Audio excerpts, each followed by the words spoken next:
This week on Gibraltar, Britain in the sun. Excellent, excellent. Dogs, dogs.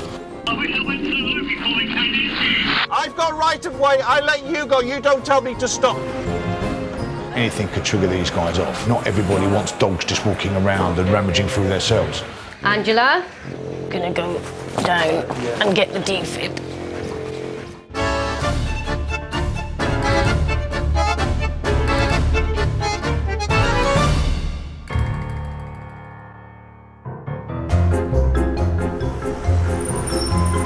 Gibraltar covers just 2.5 square miles. But despite its diminutive size, Gib has the highest level of car ownership per person in the world. The roads are a nightmare in Gibraltar.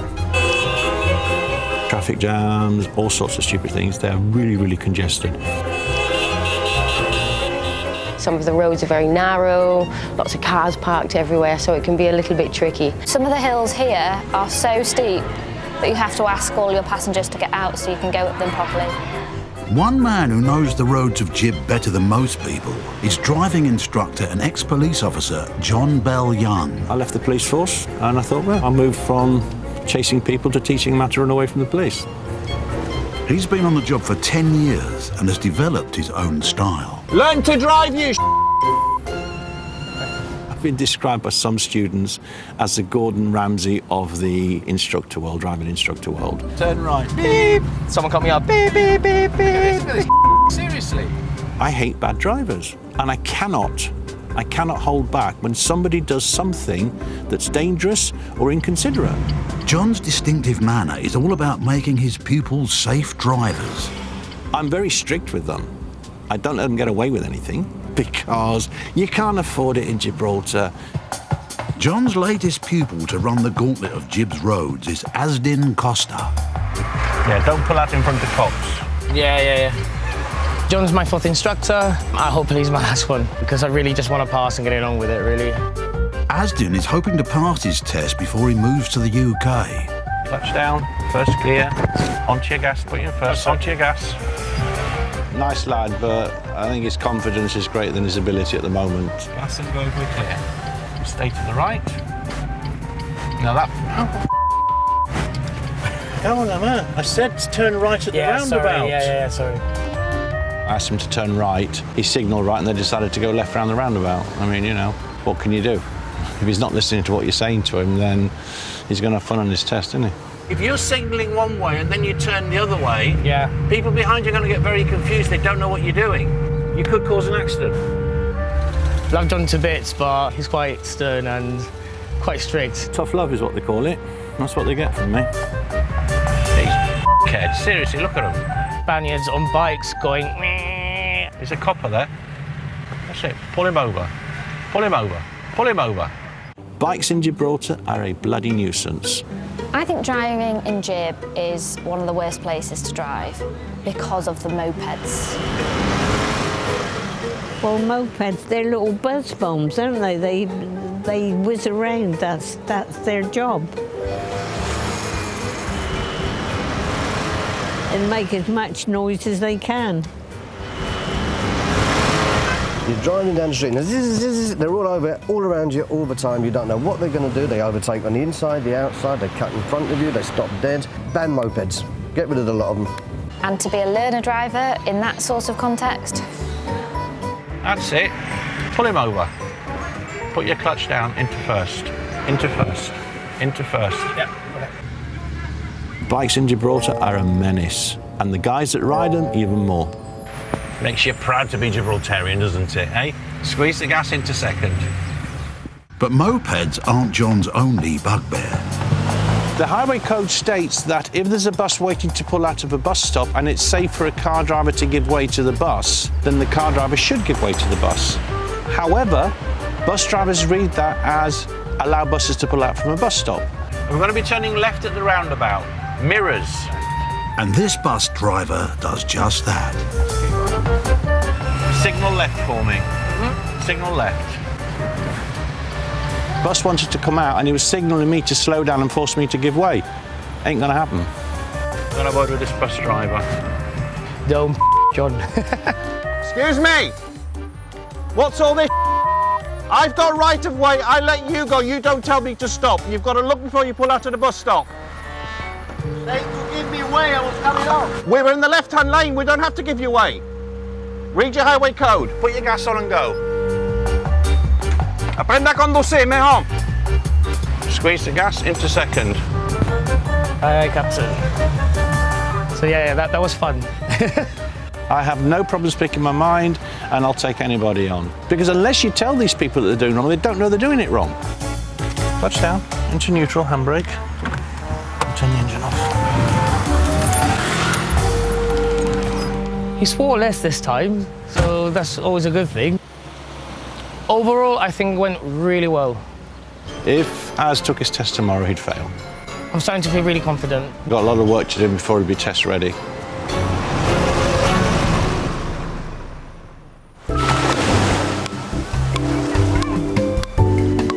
Gibraltarians know how to enjoy themselves. Seize the day and have fun. Because, as I said, life's not a rehearsal. You've just got to get on and do it. You never know what's going to happen around the corner. But it's not always fun and games on the Rock. Some people have tough jobs to do around the clock.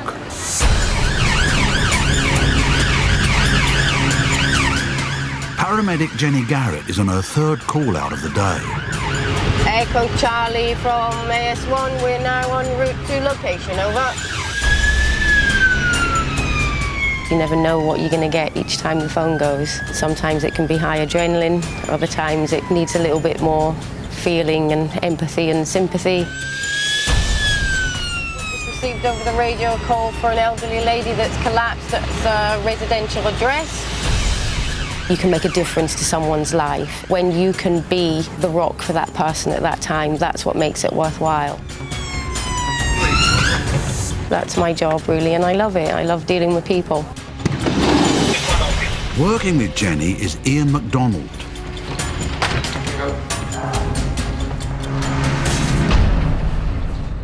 "74-year-old Angela Nascimento has had an unexplained series of blackouts in the last hour. 78 and 72. You still feel faint? You still feeling a bit dizzy? Yeah? Any pain? No, she's going again. She's going again? Yeah, she's going again. Just check out. Angela? Angela?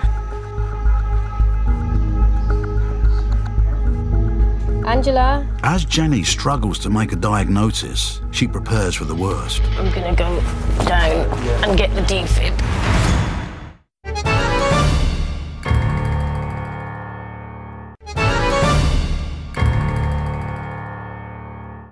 Angela? Angela? Paramedic Jenny Garrett is trying to find out why 74-year-old Angela keeps fainting. Okay, sweetie. So that's 3 faints now.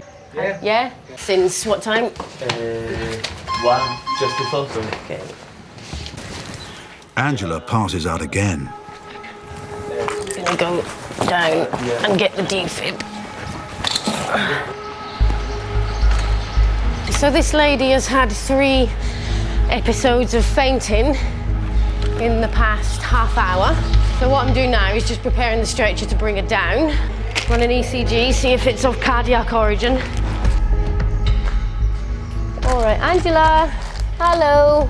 You know that you've just had about 3 faints. You know it's happening to you, yeah? Has this ever happened to you before? Yeah. Did you faint? Not as bad as today. No, not as bad. But it's happened before. Jenny uses the ECG machine. There we go. Okay. Her heart seems fine, but she still doesn't know why Angela is blacking out. Okay, we're going to get you down to the hospital. All right? But don't worry, just let us do everything, okay? Nice and easy. You'll be safe hands, all right? There we go.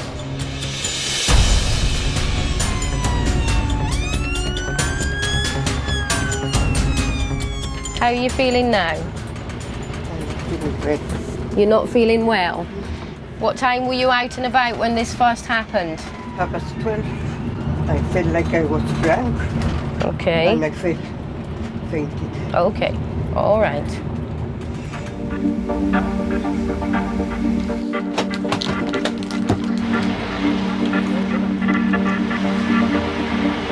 Jenny's gone into resus. The lady had obviously fainted about six odd times with us, and it's not usual. Pulse was good and her breathing was fine, but it's something that was not explainable to us. And we'll see where we go from there. Okay, Angela, so the nurses will be with you, and your son's outside, all right? It's not normal that someone should be losing consciousness as often as she was, especially with no specific history as such. So there was some reports of a problem with blood supply to the brain. Ultimately, that's what a faint is. It's an interruption of the blood supply to the brain. Why is that? After numerous tests, the doctors make a surprising discovery about what's wrong with Angela. It was actually really interesting. She had been diagnosed with narcolepsy in 2011. So what appeared to be her periods of unconsciousness were actually short periods of very deep sleep. None of the family members or the patient actually remembered to give us this piece of information. The patient had also stopped taking the medication that she had been given for that condition. So I believe what they're doing is just keeping her in for 24 hours observation, restarting her on the medications, and she'll hopefully be home after 24 hours and not have any more sleeping episodes. Okay? She is the best. Oh, bless you. Thank you. See you later. Bye-bye. Oh. It's just nice when you've got that kind of bond with the patient and that they feel that they can trust you, really. You know, you've got their life in your hands. The next day, Angela is back at home and well on the road to recovery. Jenny is my angel when it happened to me. And when I go in the ambulance with her, I'm all right.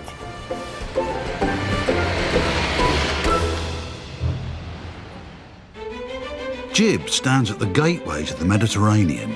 With 7.5 miles of coastline, tides and reliable winds, it's sailing paradise.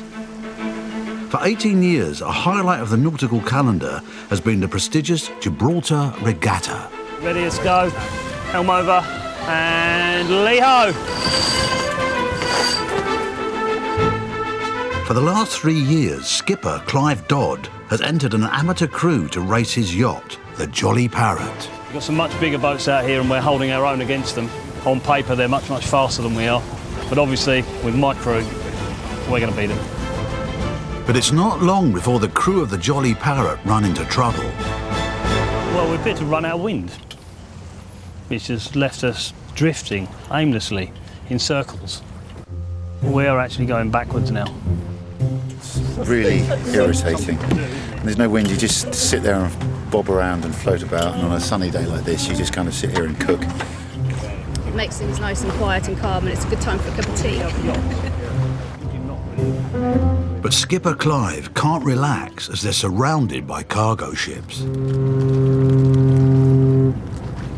It's a bay with two very busy industrial ports, so there's lots of ships whizzing around all over the place, and it's quite difficult for us to avoid them and them to avoid us at times. The seas around Gib are no stranger to collisions. With over 30 wrecks littered around the coastline, one of the most infamous accidents was the sinking of the cargo ship, the New Flame. She collided with a Danish tanker in 2007 and now lies on a rocky pinnacle half a mile off the coast. It's become a favourite dive site for Tony Watkins, Shane Athy and Dan Stoneham, better known as the Jolly Boys. What you two got to remember, it's all about preparation. And I'm going to sit here while you two are preparising. Today, they've invited former colleague Sarah Hunt to dive the New Flame with them. Hey, how are you? Mwah, mwah. I'm quite nervous about diving on the New Flame because I haven't dived on it before, they have. It's much more difficult than other wrecks to dive, it's deeper. All right, you good? The conditions have to be right to dive on the wreck. And even when they are right, there's lots of current there, and it's not a dive to be taken lightly, it really isn't.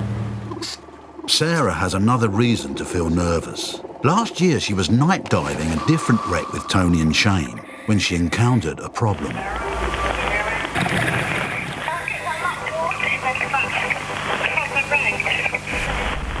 Okay, Sarah, we're just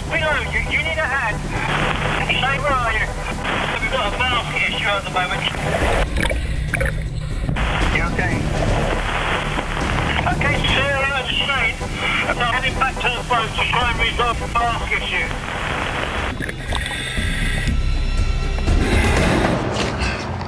Sarah came out shaken but unharmed. I was conscious of not being able to equalise. I was thinking, this mask is going to totally fill with water in a minute, and I'm at 16 metres, and I haven't got a spare mask with me.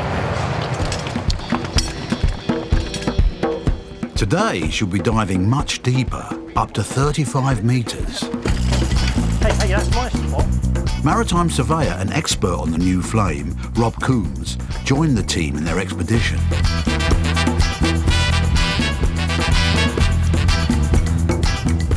It's nice to get out and do something a little bit different, isn't it? It is. If you a little feel bit deeper. Scared, you can always hold my hand, all right? Well, I might actually do that if you don't mind, yeah.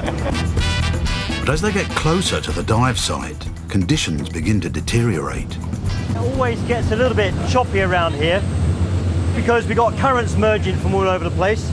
We've got a big reef which we're almost going to go over now, and the result of that is it does get quite choppy. It's starting to look a little bit questionable. If things don't improve, the whole dive could be called off.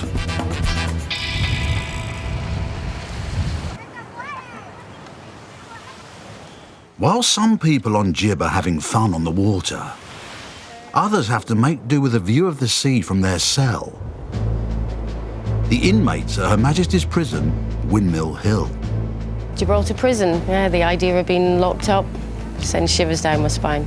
You get free food and I don't mind porridge, and you might get somebody nice to bunk in with you, but there we are. Prison officer Mark Cooper, known as Coops, has worked in the prison for 4 years.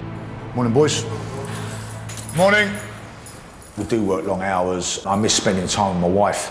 You're cooped up in exactly the same manner as the inmates, so to get home is that little bit of release. So the more time you get at home, the better. Today's a busy one for Coops and his team, as they'll be raiding one of the wings for contraband. We search the cells on a daily basis, but roughly once a month we're able to get the RGP police dogs up here to carry out an even more in-depth search than we can carry out ourselves. Before the raid starts, the water to the wing is turned off, so inmates can't flush away any illegal substances. What we're going to do now is we're now going to sound the general alarm. The gate officer's going to initiate, and then the officers know exactly what's going to go on.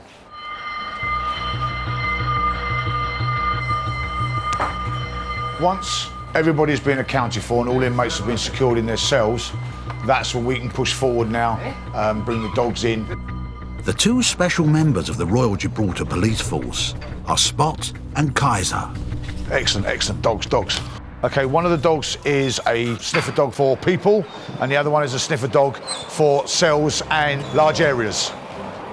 What's going to happen this morning is we will go down onto the wing.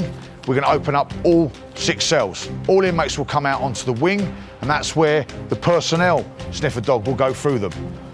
Simultaneously, the cell dog will go into the cells. Everybody happy on the briefing? Ready? Let's go.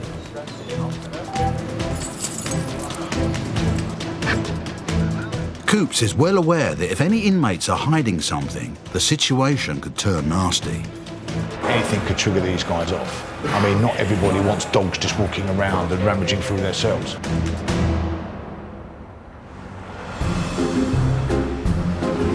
Back in the outside world, today's lesson is all about tricky moves for learner Asdin Costa. He's soon to leave for the UK, but wants to take his test first. Manoeuvres in Gibraltar are extremely difficult. Here you've got to do parallel parking on a hill, reverse parking on a hill. Everything's a hill, so that's why our parallel parking is very good. Reversing round cars uphill for a learner is a problem. I have a huge problem with clutches. The lesson focuses on a difficult part of the Gib driving test, known as the sandpits manoeuvre. Okay, if you just want to jump out, and you can watch me doing it. No worries. It's kind of unique to Gibraltar. As you come in to set up for the reverse, you have to stop diagonally across the road, reverse uphill round the left-hand corner, and then generally park to the right on a parallel park. Easy peasy.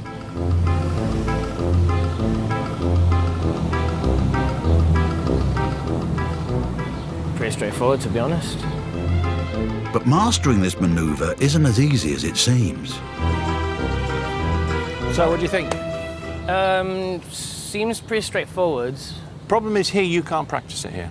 It's a restricted area in Gibraltar for learners, so what we're going to do now is we need to move on somewhere else so you can practice it in an area that's not restricted for you. No problem. Okay, mate? Mm-hmm. Jump in then. Cool, cool. It's the first manoeuvre on your test route, and the learners are not allowed to practice it. Brilliant. To get around that problem, they go off the beaten track. Okay? Yeah. Now look out the back window of your right shoulder, a little bit on the gas, bring your clutch up slowly. Now, I don't think he's going to cope very well, personally, but hopefully he'll surprise me. Nice and steady, slow it down.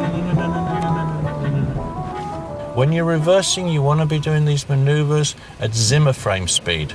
Okay.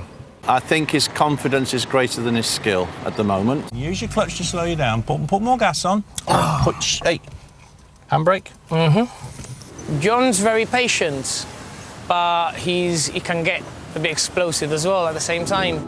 Slow it down on the clutch. Now look over your left shoulder, slow it down. Start steering to your left. Slow it down. Slow it down. Straighten it up. Stop. Put your clutch down. If I hadn't have got the steering off you, then you'd have gone straight into that hoarding on the left here. Okay. You've got to relax and be cool. Get out and walk around for a minute. I really enjoy having lessons with John because they're far from boring. Okay, just relax for a second. I smell the clutch burning. Just having a break. His left leg was like that. So that's why I got him to get out of the car and walk around a bit, just to calm him down. But ache. So just give him the car cool down a bit because of the clutch. Burns. After much encouragement from John, To me. Bring the wheel round. Asdin finally gets round the bend. Gently with the brake. Clutch down. Handbrake neutral. I'm a bit miffed, to be honest. It could have gone a lot better.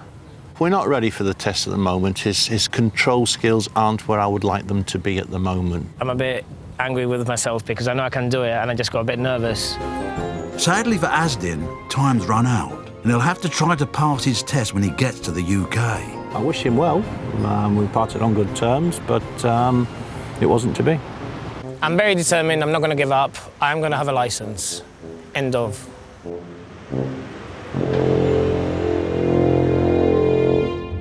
But Asdin's not the only learner on John's books. Aidan Warnell is about to take his test. We should stop now. Yeah, that's I know. failed. I know.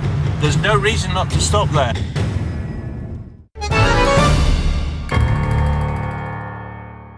Everybody happy on the briefing? Ready? Let's go. At Her Majesty's Prison, Windmill Hill, a carefully planned operation is underway. Guys, make sure when you're in the cells, you literally, one guy does one half, one does the other half. Prison officer Mark Cooper and his team are searching B-Wing for contraband. Police sniffer dogs are brought in to help.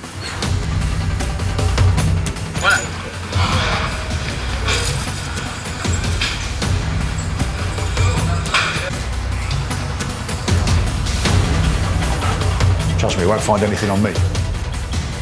Kaiser is set to work searching the inmates. Spot checks out the cells.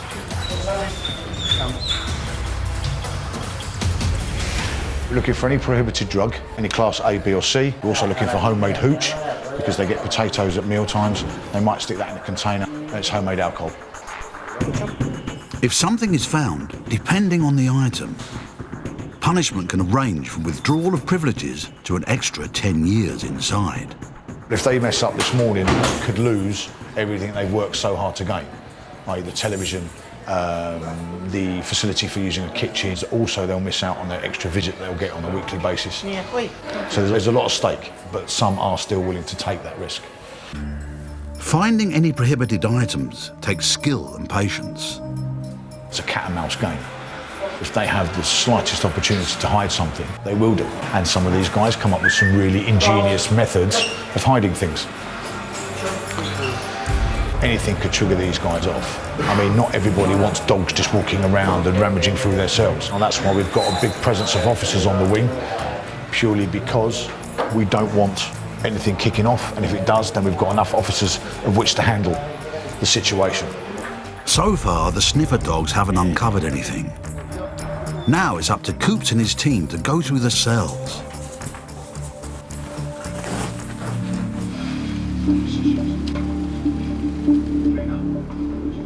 Because the works officer has all the tools, he will go through the plumbing systems to check, to make sure nothing's been put down the drains, nothing's in the toilets. It's quite easy to improvise a tool to which they can then undo screws. Works officer's up on top of the stand now and he will check the light fittings. This can be mimicked with a homemade screwdriver and they can place things inside the light fitting. Mr. Ryman's renowned for his thoroughness. Then, one of the officers finds a forbidden item. Nick, can you put that in an evidence bag to go? Can't have copies. What's that, mate? Soap powder. Innocent enough. They might want to wash their smalls, but we can't allow them to keep that because things can be kept inside the soap powder. After 2 hours of searching, they've only uncovered a copied CD and detergent. But that's good news for Coops. It means that us as officers have done our job correctly and we have stopped, as far as we can possibly know, the import of any illegal substance or for prohibited item. The sniffer dogs search the rest of the prison, but again find nothing. Back on B-Wing, it's lunchtime and business as usual. 8 on wing.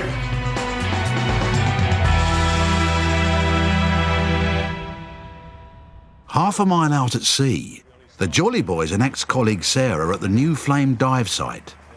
Maritime surveyor Rob Coombs fills them in on some background to the wreck. The New Flame was a big Panamanian bulk carrier and she was coming out of the bay and she was going to head up this way. At the same time, the Tom Gertrude, which is a big tanker, she was coming this way and was aiming to go over towards the Algeciras side. The Tom Gertrude ran into the side of the New Flame, so 2 of her holds were breached. She took a list and started going down. The Tom Gertrude managed to get into the bay, but the New Flame, the crew abandoned ship, and she was left to drift out in this direction and ended up down here on Los Picos. If she'd gone either side, she would have gone into 1,000 meters of water and we'd never seen her again. You fancy diving with us today then, Rob? Not a cat and nails chance. I know how cold the water is and I'm getting past all that nonsense. Yeah, you've got to be young and fit to do this one, Rod. So you and me are staying on the boat. Yeah. But with the sea looking very choppy, they might all be staying on the boat. I'm not terribly happy about these conditions out here, to be honest with you. Yeah, it's a bit rocky. Getting back on the ladders or getting back on the boat's going to be a problem. If that gets 20% worse while we're down diving, then we'll really struggle to get back on the boat. Where do you reckon? Should we knock it on the head? Try tomorrow morning, eh? Yeah. Oh yeah, that's the best thing. Hopefully tomorrow's conditions will be better. It's a bit disappointing we haven't been able to do it, but it wouldn't be much fun anyway with the waves and the current as it was. Cheers. All the best. See you later. Bye. But they're not the only team who have been let down by the weather. The crew of the Jolly Parrot have had to drop out of the Gibraltar yacht race. It started off with very light winds, which then turned into 0 winds, and we drifted around in doing pirouettes with all the other boats. We returned back under power. We didn't win it this time, you know, there's always next year, but we had fun. Well done, everybody. Let's go and get a drink.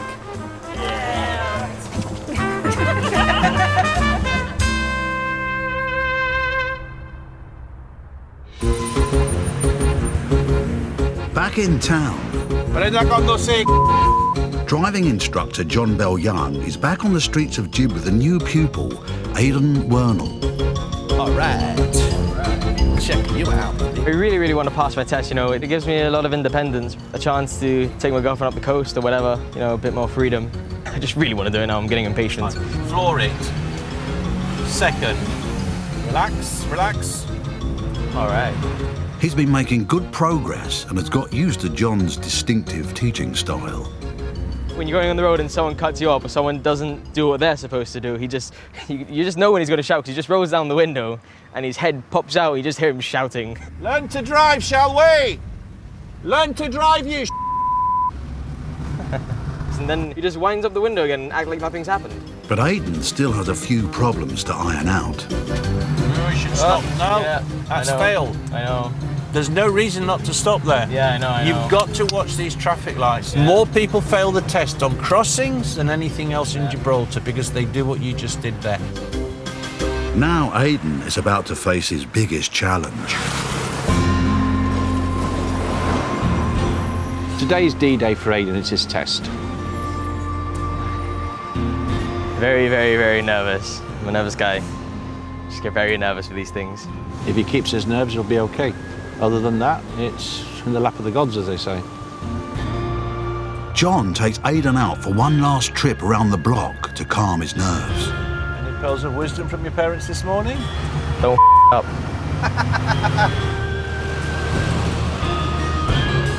Aidan's examiner is Mark Bolton. Driving in Gibraltar is quite challenging, especially with the amount of narrow roads.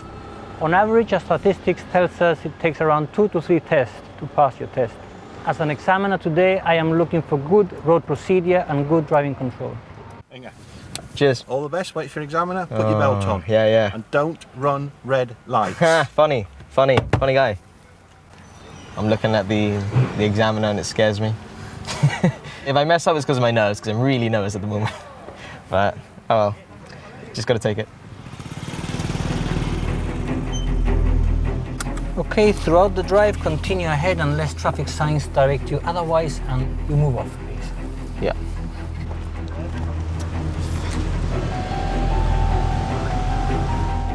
In Gib, the examiner doesn't wear a seatbelt in case he needs to take control of the car.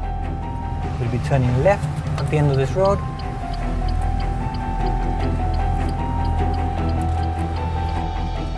Right, that's Aidan away on his test, and it's bacon butty time. So let's go and get something to eat. At the roundabout, continue the road ahead while trying to stay on the right lane if possible, please. Okay. He'll be following the test route, so he'll go up from here to the roundabout Sundial. He'll turn left. He'll go all the way onto Queensway, up towards Trafalgar. At the roundabout, turn left. It is the third exit through these stone arches. Okay. And then in to do his first manoeuvre down by the fire station. I shall now like you to reverse up that hill on the end. Okay.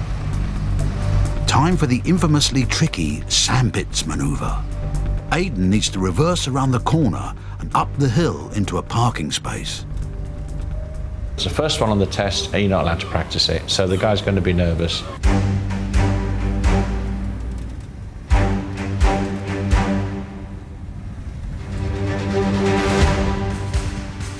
Park within the yellow box.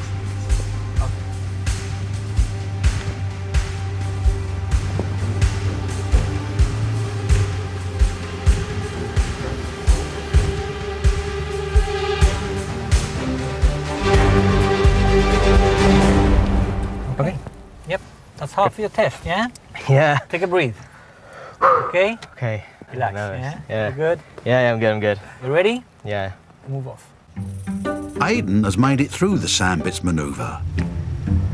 The next part of the test is an old favourite with a Gibraltarian twist. We'll be looking for a parking here on your left. Okay. If there's one available. Yep. So not only do you have to parallel park, like you do in the UK, you have to parallel park up a hill with vehicles parked both sides of the road. Alongside the car there? Alongside the car, yeah. Park behind it, please. Yep, no problem. So you've got nowhere to swing the car. The space you have to reverse into is generally only just big enough to get your car in. If it's big enough to get your car in, you've got to park in it. And woe betide you if you brush the curb. Close one. Okay? Yep. Yep. Is that fine? You ready? We move off, please. But Aidan hasn't parked within the lines. Has he already failed his test?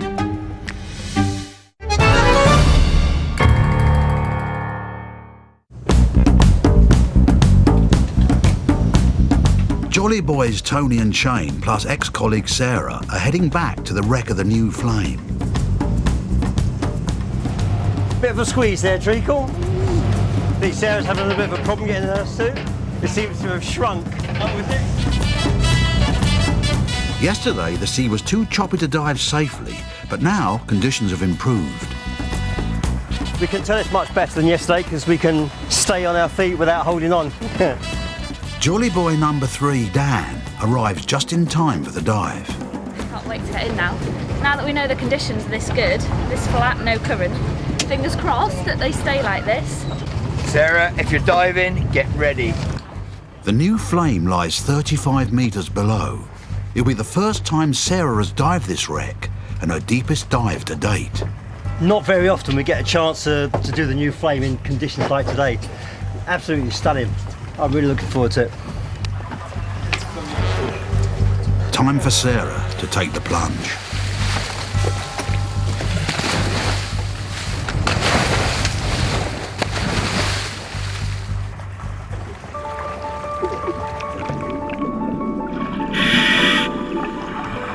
We jumped in and I was really conscious to get straight to the buoy line to make sure that I wasn't swept away by any current. I wish I went to the loo before we came in. Shane, we need to move quick because the current's picking up already. Okay. Got to the bottom of the line and then you could see the wreck and it was fantastic to see it the first time. No, look at the size. It's massive. It's kind of on the edge of the reef and you know that it slopes down to thousands of metres on one side.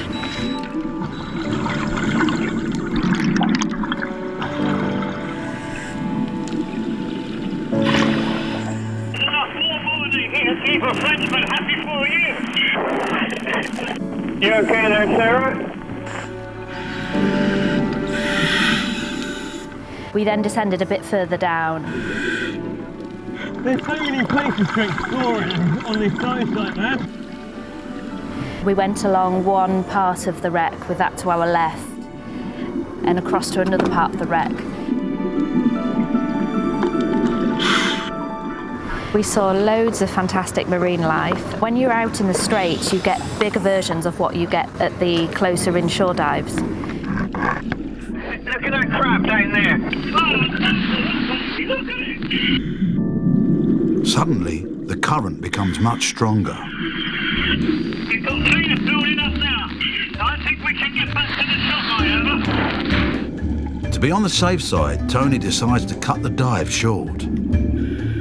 As I came back up from the wreck, I was so pleased that we'd managed to do it, that the dive had gone well, everybody was safe, and it was just fantastic to have achieved it.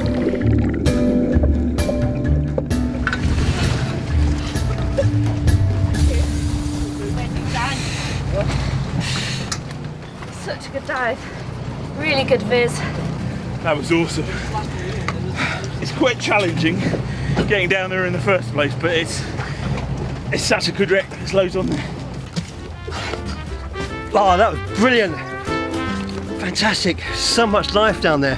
We went right inside the wreck as well. I'd say it's probably a 9.5. If it had been a bit warmer, it might have been a 10.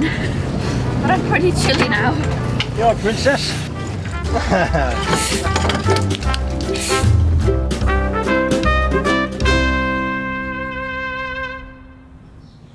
Back on the streets of Gib, Aidan Warnell is in the middle of his driving test. I want to do it for myself. I want to be a bit more independent. I want to be like, oh, I can take myself places. I don't need to rely on other people.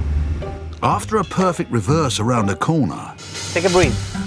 Okay? Okay. his parallel parking was less successful. You ready to move off this? But Aidan has a simple way of knowing if he still has a chance of passing. If the examiner turns them left at a roundabout and takes them through Queensway, it means they failed the driving test. They've repaved all this road, no? Yeah, it's beautiful. Yeah, finally. If he's turned left at that roundabout by Trafalgar, he knows he's failed. And then he's still got a 15-minute drive of shame. If everything to that point's okay, he'll then take him through Prince Edward's Road, round the narrow back streets of Gibraltar, and coming back down to the test centre. Queensway means fail. Prince Edward's Road means he has a chance. At the end of this road, stay on the right-hand lane. We'll be going towards Prince Edward's Road, okay? Yeah. Right up Prince Edward's. If he goes up Prince Edward's Road, it's not a guarantee that he's passed, but it's a good indication that to that point everything's okay. But he's still got a long drive between there down to the test centre. Anything can happen. He could just hit a curve and just fail for that. Prince Edward's Road is one of the narrowest in Gibraltar. If the examiner's not on his game, they could quite easily scrape the side of a car or something. Aidan and the car make it through unscathed and is on the home stretch.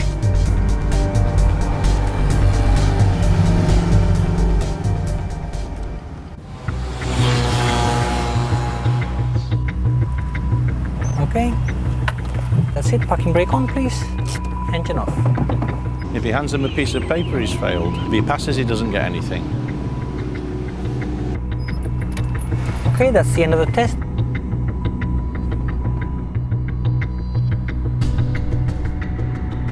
I'm glad to say you've passed. All right. Yeah? Yeah, thank you very Everything much. was very good, okay? Yeah. Thank you. Thank you. Yeah, how did it go? Good. Passed. Knew you would. Knew you would. Anyway, well done, mate. I knew you'd do it. Thank you. Been telling you all along. Aidan now, he's on the big road of learning now. He's passed his test. He's got to learn how to drive properly now, so. Mom, I passed. Yeah. Aidan did very well today. Now when he starts to learn the proper driving without an instructor or an examiner behind him. I got to say a big thanks to John. You know, he was the one that taught me at the end of the day. He's always said I've been ready, but you know, nerves. Yeah, I've got him to thank. One down.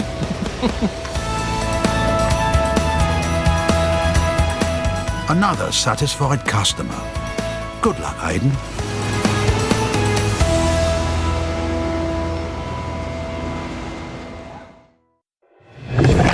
Next time on Gibraltar, Britain in the sun. Troy, help me get some.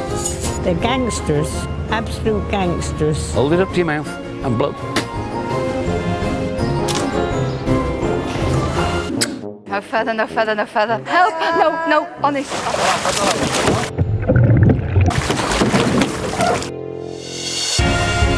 And we're back on Jib Tuesday at 8. Now, yes, it is a bit blowy at the moment, but last year the railway had to contend with land being ripped from under it. That's new tomorrow at 8. But next tonight, Benefits Britain, benefiting Europe. The new series of Life on the Dole continues after the news headlines with Sangeeta next.